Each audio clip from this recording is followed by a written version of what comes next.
Здравейте! Пред мен има около 2,5 кг свински врат и днес ще ви покажа как приготвям шпикован свински врат.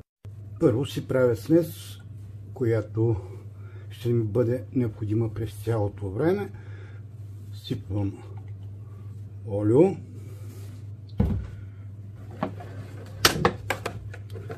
зехтин,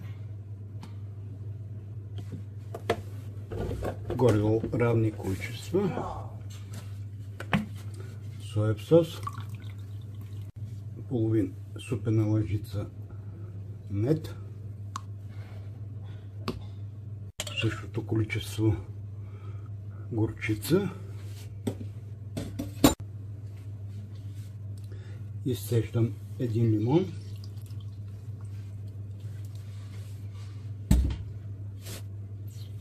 добавям провансалска подправка, билки от Прованса,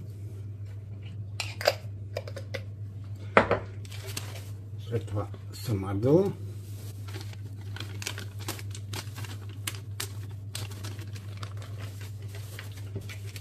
след това сминдух,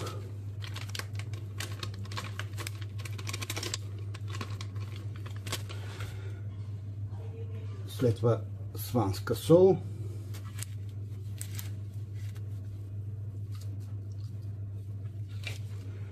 и накрая малко сладък червен пипер. След това разбъркваме добре да се смесят всичките подправки. С половината смес заливам свинския врат.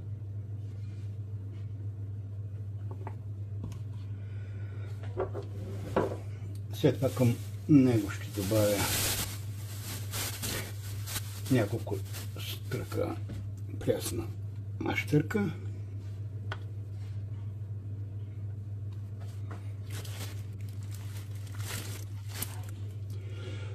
пресен розмарин, няколко стръкчета също,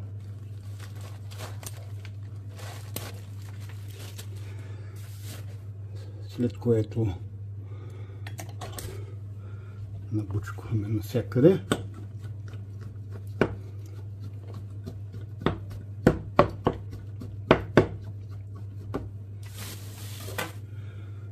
И няколко пъти ще обърнем свинския врат навсякъде да полепне от сместа. Оставяме в хладилник. Най-добре се получава, когато стои една вечер, но за сега нямам такова време. Около 3 часа ще го оставя в хладилник.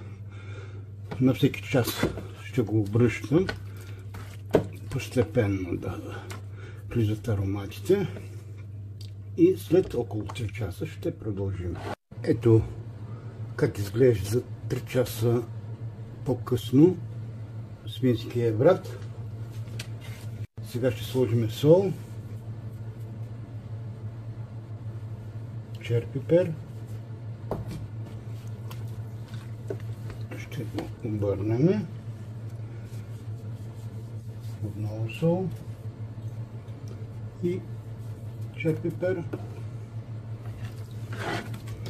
Половин час по-късно пред мен има моркови, целина, няколко скелетки чесън и пушено свинско филе.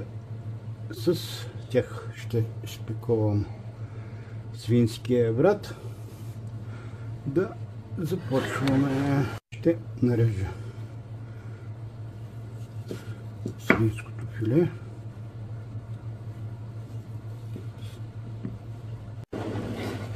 Сега ще правим отвори в свинския врат, където ще положим продуктите. средата винаги слагаме моркова.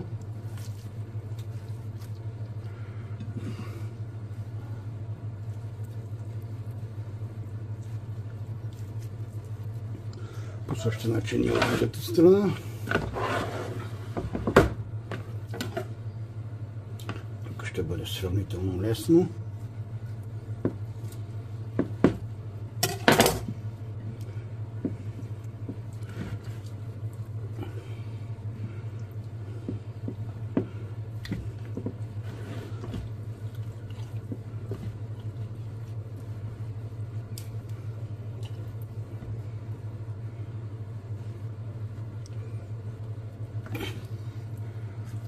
Готови сме с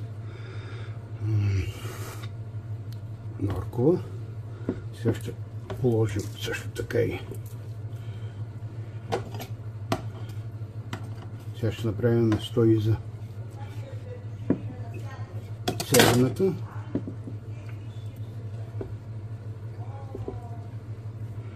Сложихме и царевната. От другата страна са няколко парчета от пушеното филе.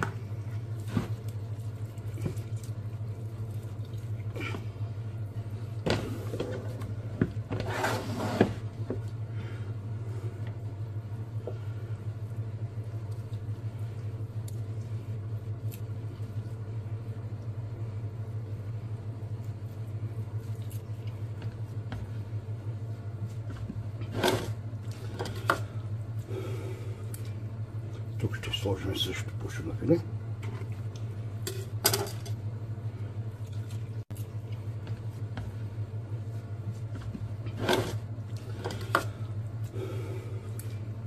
Тук ще сложим също пушено филе. До пушеното филе изкритка чесън. Тук ще направим същото.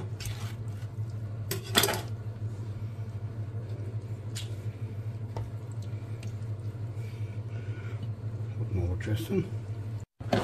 Ето как изглежда за момента свинския врат.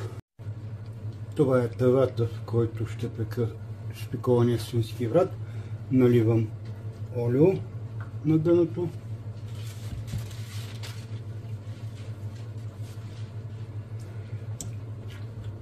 Намазвам стените и дъното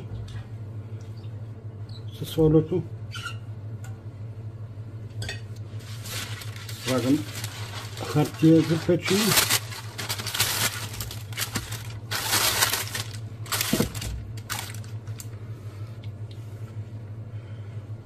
Отново олио.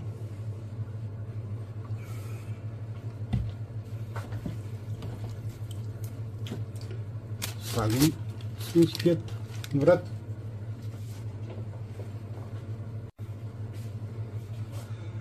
Наливам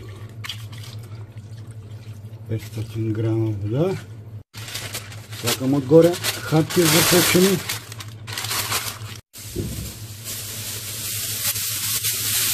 Отгоре алуминиево фолио. И слагам в фурната на 200 градуса температура за около час и половина. Свинския врат се пече във фурната. През това време аз ще подготвя картофите, които ще бъдат гарнитура за шпикования свински врат. Това са около 3 кг картофи, които съм обелил преди 1 час. И сега ще ги нарежа на шайбички. Нарязах картофите на шайби. Към тенджера с горяща вода прибавям малко сол и слагам нарязаните на шайби картофи да кипнат за 7-8 минути. Картофите врат 8 минути и аз изключвам котлона. Прецеждаме картофите. Оставяме в тава да се охладят. Първите подправки, които ще прибавя към тях, са девесил, риган, мащерка, джоджен и чубрица. След това ще прибавя провансалска подправка, билки от Прованс. След това самандъл добавяме. След това микс подправки специално за картофи. Сванска сол. Това също е добър микс за картофи. Продължавам с следващите 5 подправки. Това са сумак, мента, сладък червен пипер, турски шафран и шафран. По-малко от всички ще ръхнем. Турския шафран се прави от една билка шафранг, не от шафранов мюзухар. Това е тип шафран. Продължаваме с сладък червен пипер.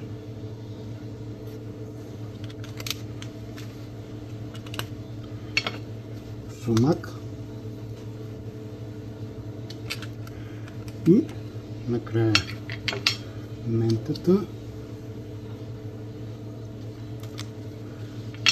Слагаме олио.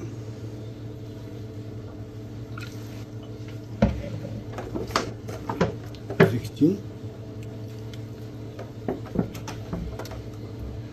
Малко вода от бульона, в който са врели картофите. И разбъркваме добре да се овкусят навсякъде еднакво. Завиваме с алуминиево фолио и слагаме за около 40 минути на 180 градуса в фурната. Сега ще видим какво е състоянието на картофите 40 минути по-късно. Идеално. Идеално, точно така трябва да изглежда. Съвсем леко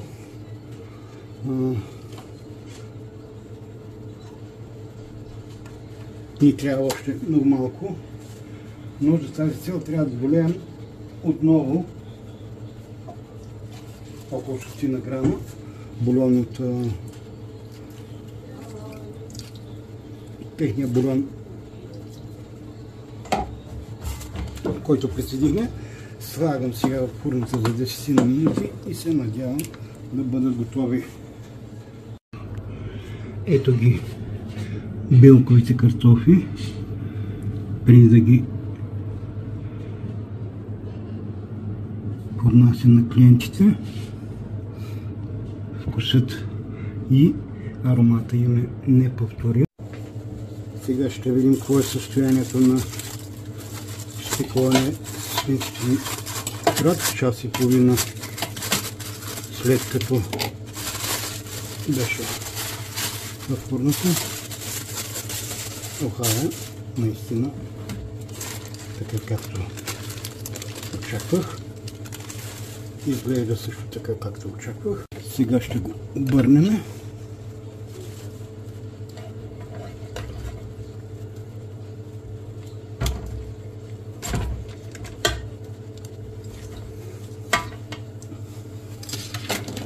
Завиваме отгоре отново с хартия за печене.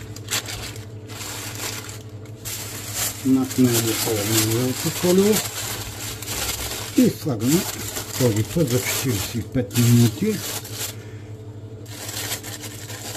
Отново на 200 градуса, след което ще намалим температурата. Сега ще видим какво е състоянието на шпиковане свински врат 45 минути по-късно.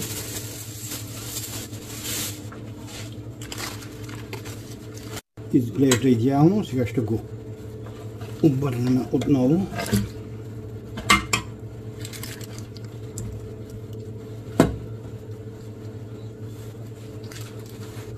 Продължаваме нататък. Сега ще наредим морковчета и лук.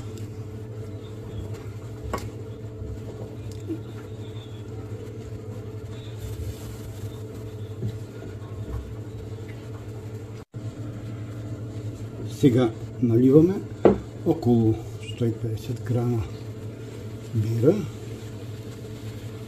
и същото количество вино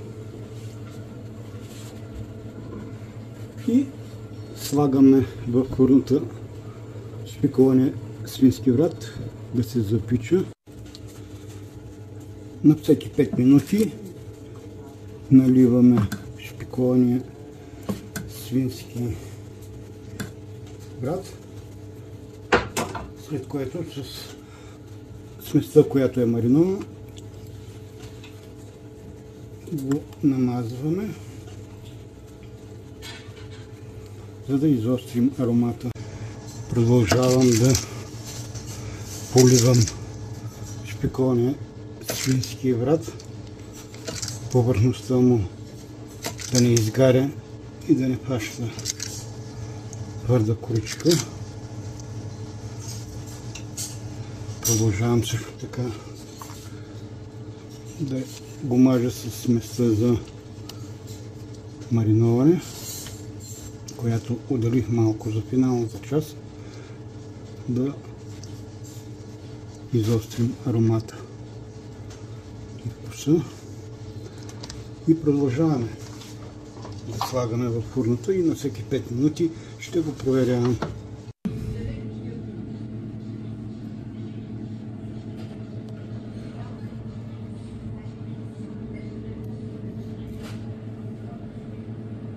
Сега ще го разрежа да видя какво е състоянието на свинския врат отвътре. Реже са изключително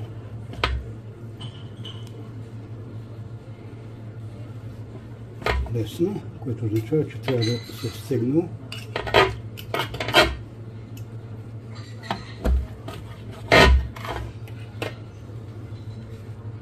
Ето как изглежда отвътре. Според мен е идеално. Сега ще го разрежа от другия край.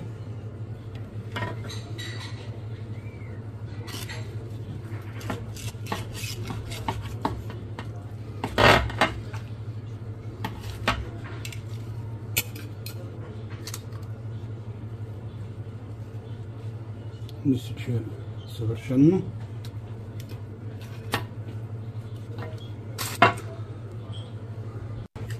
След това нарязвам шпикования свински врат, заливам го с собствения му сос и го слагам да се запече за около 5 минути в фурната на температура от 180 градуса. Дегустирах го, на вкус е перфектно, но искам малко да се получи тен. Ето идеалният шпикован свински врат за мен. Сега ще ви го покажа и в чиника с гарнитура. Ето шпикованият свински врат с билкови картофи на фурна.